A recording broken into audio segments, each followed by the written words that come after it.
आपने सुनिए आपने दो नाम बताए, यहाँ ज्योति मल्होत्रा, और आपने ये नाम नहीं बताया जो फरीद अल फलाह यूनिवर्सिटी का डॉक्टर पकड़ा गया था। आप कश्मीर जाइए, कश्मीर का मुसलमान माइक में बोलता नहीं है, क्योंकि वो डर में जी रहा है भाई।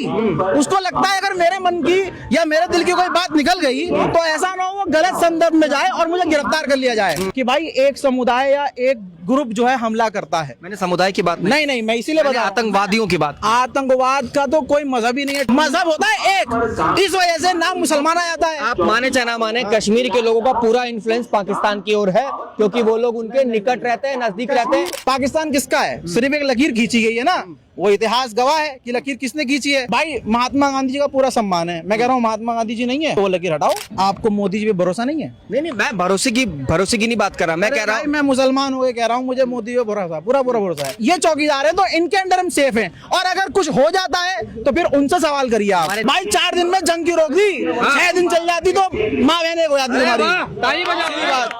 नमस्कार, आप देखना शुरू कर चुके हैं ब्रेकिंग ओपिनियन। मैं आपके साथ शमी रंजन। 26 जनवरी आने वाला है, जिसको लेकर देश में अलग अलग जगहों पर हाई अलर्ट जारी किया गया है। हम इस वक्त देश की राजधानी दिल्ली के लाल किले के सामने खड़े हैं। ये वही लाल किला है जहां पर आज से तकरीबन 1.5 महीने पहले यहाँ पर हमले हुए थे, फिदायीन हमला हुआ था। और इस बार 26 जनवरी से पहले कई ऐसी जगहों पर भी आतंकी हमले की आशंका है। दिल्ली, अयोध्या का राम मंदिर और जम्मू का रघुनाथ मंदिर, तमाम जगहों पर जो है हाई अलर्ट जारी किया गया है। 26 जनवरी को यहाँ पर एक सूचना मिली है NIA को, पुलिस वालों को, कि आतंकवादी हमले होने वाले हैं, जिसको लेकर जांच बढ़ा दी गई है। क्या कहना चाहेंगे रजा जी? इसमें हम क्या कहेंगे, हमें मोदी और योगी पे भरोसा होना चाहिए, बिल्कुल अपनी गवर्नमेंट पे भरोसा होना चाहिए। आम आदमी इसमें क्या कहेगा? हमारी फौज है बॉर्डर पर, डिफेंस सिस्टम एक्टिव करें। बिल्कुल, ये तो आपने बहुत छोटी बात कही है। पाकिस्तान तो रोज ड्रोन भेज रहा था, पिछले 7 दिन में उसने कितने सारे ड्रोन भेजे हैं। हाँ बिल्कुल, पंजाब में, जम्मू कश्मीर में पाए गए हैं। पाए गए, तो उसे मारा भी, हमने गिराया भी। तो पाकिस्तान पाकिस्तान सिर्फ थोड़ा खतरा है, बांग्लादेश भी खतरा है। हाँ बिल्कुल, बांग्लादेश भी खतरा है ना, इधर पाकिस्तान भी खतरा है, उधर चीन भी खतरा है, हमारे लिए सभी खतरा है। तो हमारी जो NIA है, चाहे कितनी एजेंसियां हैं हमारी, हमें उन पर भरोसा होना चाहिए। हम तो आम आदमी हैं। अभी आपने शाहरुख से पूछा या उन लोगों से पूछा, उन लोगों को कुछ नहीं पता है। तो इसलिए मैंने जाने भी दिया ना। जी। मैंने कुछ उन्हें नहीं पता है, मैंने पता भी दिया गणतंत्र दिवस क्या है, क्या चीजें। सवाल कर रहे हैं ना कि आप क्या कहना चाहते हैं कि धमकी मिली है, ऐसी धमकियां, ऐसी गीदड़ भपकियां पाकिस्तान में बैठे हुए रोज सुअर चमार देते हैं।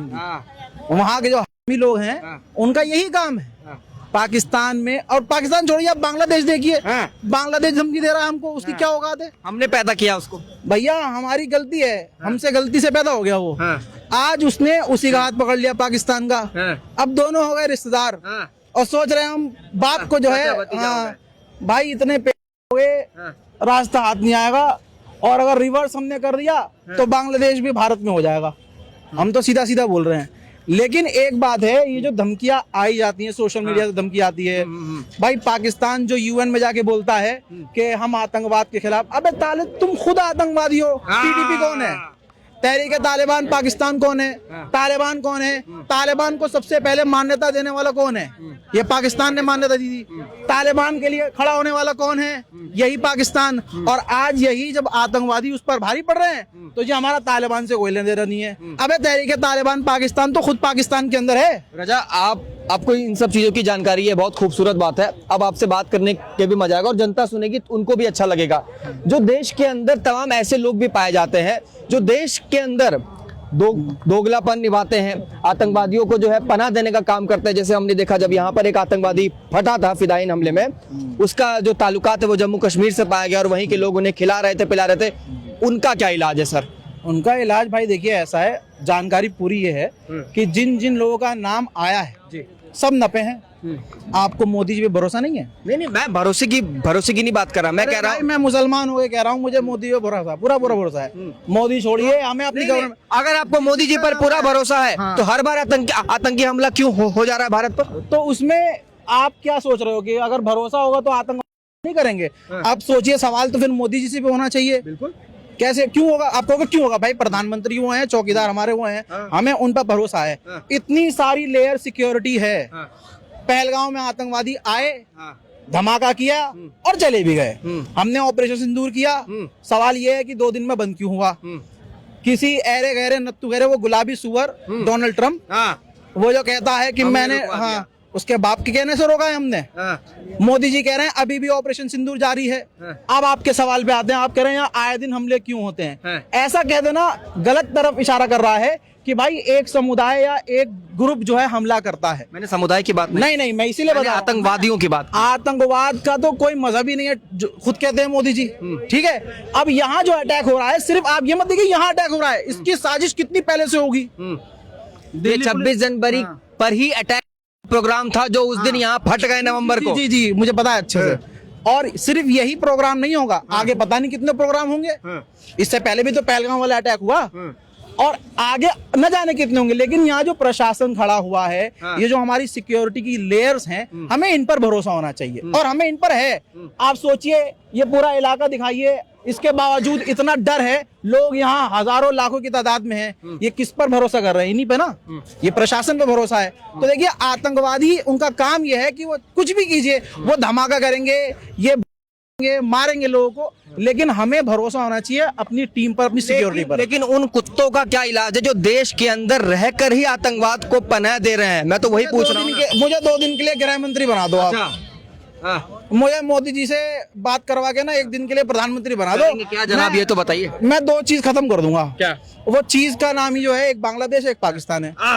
सीधी बात है, हम तो अपने में ले लेंगे। तो हमारे देश के गृह मंत्री में क्या इतनी ताकत नहीं है अमित शाह में कि वो ये कर पाए? ये आप सवाल मुझसे कर रहे हैं, मैंने तो क्रॉस क्वेश्चन किया है। आप मुझसे कह रहे हैं आप आम आदमी क्या कर सकता है? आम आदमी अरे भैया, हम तो रोटी कमाने निकले हैं। आपकी तो ये भावना है, आपकी ये भावना है ना कि मुझे गृह मंत्री बना दो, मैं पाकिस्तान बांग्लादेश को नक्शे से हटा दूंगा। हटाऊंगा नहीं, मैं मिला लूंगा अपने में। अच्छा, अपने में मिला और क्या ये हमारा ही तो है भाई। ये किसका है?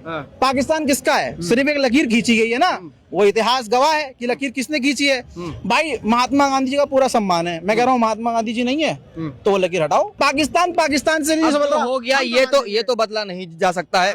लेकिन अब सवाल ये है, राइट विंग वाले कहते हैं, हमारे राइट विंग वाले भाई कहते हैं कि ये हो सकता है। उनका तो अखंड भारत है, आपको पता नहीं है? अखंड भारत में अफगानिस्तान भी ले रखा है हमने। आज वही तालिबान जो आतंकवादी था, आज सिर्फ वही हमारे साथ खड़ा हुआ है। आप जाके देखिए, हमारे जो मुख्यमंत्री है, गृह मंत्री है, तालिबान को आतंकवादी कहते थे। आज अफगानिस्तान की एम्बेसी, तालिबान की एम्बेसी नई दिल्ली में है। हमारा दुश्मन चाइना है, हमारा दुश्मन जो है बांग्लादेश हो गया, हमारा दुश्मन सभी है। हमारे साथ कौन खड़ा है? अफगानिस्तान खड़ा है सिर्फ। फिर अब ये सवाल किससे करोगे भाई साहब? कल जिसे तुम आतंकवादी कह रहे थे, आज वो हमारा साथी है। तो अगर सिक्योरिटी पर बात कर रहे हैं तो हमारे लिए जो हमारी सरकार है भाई, हम उन पर भरोसा कर रहे हैं कि भैया हम ये चौकीदार हैं तो इनके अंडर हम सेफ हैं। और अगर कुछ हो जाता है तो फिर उनसे सवाल करिए आप। हमारे देश की एक विपक्ष पार्टी है, विपक्ष पार्टी लगातार सवाल सरकारों पर उठाती है, देश की सेना पर उठाती है, तमाम जांच एजेंसियों पर उठाती है। ये लोग कर क्या रहे हैं? इनके रहते ये लोग घुस कैसे जाते हैं? इन्हीं और कुछ लोगों का ये भी कहना है कि ये सब काम बीजेपी ही करवाती है, जितना भी आतंकवादी हमले होते हैं ये बीजेपी करवाती है। राहुल गांधी करवाता होगा, फिर कौन करवाता होगा? विपक्ष अगर सवाल नहीं करेगा तो फिर कौन सवाल करेगा? सवाल करना जायज है, लेकिन क्या किसी पार्टी को आतंकवादी घोषित कर देना, उन पर ही सारे आरोपों को उड़ेल देना? अगर ये कहा जा रहा है कि ये पार्टी कर रही है तो गलत है, लेकिन आप भी तो साबित करो। आप भी साबित करो। रही भाई राहुल गांधी की, भाई उस आदमी को कोई सुन रहा है क्या? मैं मुसलमान हूँ, मैं कह रहा हूँ मैं ओवैसी साहब को भी नहीं सुन रहा, मैं राहुल गांधी को भी नहीं सुन रहा। हमारी जो चुनी हुई सरकार है मैं उनको सुन रहा हूँ, लेकिन उन्हीं से सवाल करूंगा। फिर भारतीय सेना पर भरोसा, ये तमाम जो सिक्योरिटी टीम है इन पर भरोसा है, भरोसा रखना चाहिए। लेकिन बार बार आतंकी हमले हो रहे हैं और जब खंगाले जाते हैं सबूत, तो देश के अंदर ही कुछ ऐसे लोग हैं जो पाए जाते हैं, तो दिल तो दुखेगा ना कि हमारे देश में ऐसे लोग क्यों रह रहे हैं। मेरा भी दुखा था जब प्रदीप कुरुलकर गिरफ्तार हुए। ये DRDO में हमारे जो रक्षा तंत्र है, जो हमारे रूसी मिसाइलें खुद बना रही है रशिया के साथ मिलकर, DRDO के अंदर। और हमारे देश के सेना के लिए जितने बड़े हथियार बनाए जाते हैं DRDO बनाता है। वो 60 साल का बुजुर्ग व्यक्ति अब मैं अगर धर्म पे जाऊंगा तो आपको बुरा लगेगा, लेकिन आप मुझे सोचिए बुरा ना, नहीं लगेगा, आप लेकिन सोचिए, एक मिनट लेकिन अगर आप वो बात कर रहे हैं तो आपको ये भी बात करनी चाहिए। बात करी तो मैंने बताया कि ये तो सच्चाई है। अभी जब ऑपरेशन सिंदूर हुआ तो एटीएस ने गिरफ्तार किया एक यूट्यूबर को, महिला यूट्यूबर ज्योति मल्होत्रा। हाँ, ज्योति। और पता है वो आपको अच्छे से पता है, आपने यूट्यूब सुनिए आपने 2 नाम बताए यहाँ, ज्योति मल्होत्रा, और आपने ये नाम नहीं बताया जो फरीद अल फलाह यूनिवर्सिटी का डॉक्टर पकड़ा गया था, उसका नाम बंद हो गई, खत्म, वो मुझे पता है, कर दिया। उसका नाम नहीं बताओ बताया। कोई मुसलमान खड़ा हो तो आप बताओ कोई मुसलमान। वहाँ के लोग ही सपोर्ट करते हैं, वहाँ के लोग सुनिए, नहीं गलत बात। कैमरे पे जो कश्मीरी मुसलमान आतंकवाद को या जो अल-फलाह यूनिवर्सिटी को सपोर्ट कर रहा है, भाई वो मुसलमान कैसे हो सकता है जो आतंकी संगठन को सपोर्ट कर रहा है? पहली बात तो ये। और कश्मीर, आप कश्मीर जाइए, कश्मीर का मुसलमान माइक में बोलता नहीं है, क्योंकि वो डर में जी रहा है भाई। उसको लगता है अगर मेरे मन की या मेरे दिल की कोई बात निकल गई तो ऐसा ना हो वो गलत संदर्भ में जाए और मुझे गिरफ्तार कर लिया जाए। आप पहले की बात छोड़ दीजिए, डर हो भी क्यों ना, जब लगातार जम्मू कश्मीर में आतंकवादी हमले होते रहेंगे, वहीं के लोग बम फोड़ते रहेंगे, तो डर क्यों ना हो? लोग नहीं मेरे भाई, वहाँ के लोग नहीं, कश्मीर के लोग ये नहीं कर रहे हैं। देखिए पीओके सुना है ना, हमारा है, राजनाथ सिंह ने कहा था कि बहुत जल्द वो आजाद होगा। आप उसे अपने पाले में ले लो, ये जो भी कार्रवाई होती है, आतंकवादी घटनाएं होती है, पीओके से करवाई जाती है, वहीं से लोग घुसते हैं। और क्योंकि उनका मजहब और हमारा मजहब, जो कश्मीर के मुसलमान है और पाकिस्तान का मजहब होता है एक, इस वजह से नाम मुसलमान आ जाता है। आप माने चाहे ना माने, कश्मीर के लोगों का पूरा इन्फ्लुएंस पाकिस्तान की ओर है, क्योंकि वो लोग उनके निकट रहते हैं, नजदीक रहते हैं। कश्मीर में 3 तरह के लोग हैं मेरे भाई, मैं बताता हूँ, मैं कर रहा हूँ खुलासा। एक तो खुला ग्रुप होता है, कहता है हम तो भारत के साथ हैं, खुला, ये वहाँ पे ये लोग हैं। एक ग्रुप होता है भैया इधर जाओ उधर जाओ, हमें कोई फर्क नहीं पड़ता, दोनों तरफ से। हाँ, चाहे उधर जो हो जाएंगे चाहे इधर हो जाएंगे। एक होता है कट्टर पाकिस्तानी, वो उलझा हुआ परेशान है कि भाई मैं क्या करूं, अब क्या करूं। उनको होता है कि भाई हाँ कुछ यहाँ हो जाए, और वो पाकिस्तान से इन्फ्लुएंस होते हैं, वहाँ के मदारिस। हाँ, आपकी ओर से क्या चुनौती जाएगी उन जैसे कुत्तों को, दरिंदों को, जो देश में आए दिन आतंकवादी हमले करने की प्लानिंग करते हैं, प्लॉटिंग करते हैं? भाई वो कुत्ते नहीं, पहली बात तो सुअर है, क्योंकि कुत्ता एक बार पाक हो जाएगा, साफ हो जाएगा, सुअर कभी पाक नहीं होगा, पहली बात। दूसरी बात, पाकिस्तान हो, तहरीके तालिबान हो, ये तालिबान हो या कोई और संगठन, ऊपर से पीछे तक का जोर लगा लो, हिंदुस्तान का तुम बाल भी बाका नहीं कर सकते। वो ऑपरेशन सिंदूर में हम तो आलोचना करते हैं मोदी जी की, खुली बोलता हूँ भाई, 4 दिन में जंग की रोक दी, 6 दिन चल जाती तो माँ बहने हो जाती हमारी।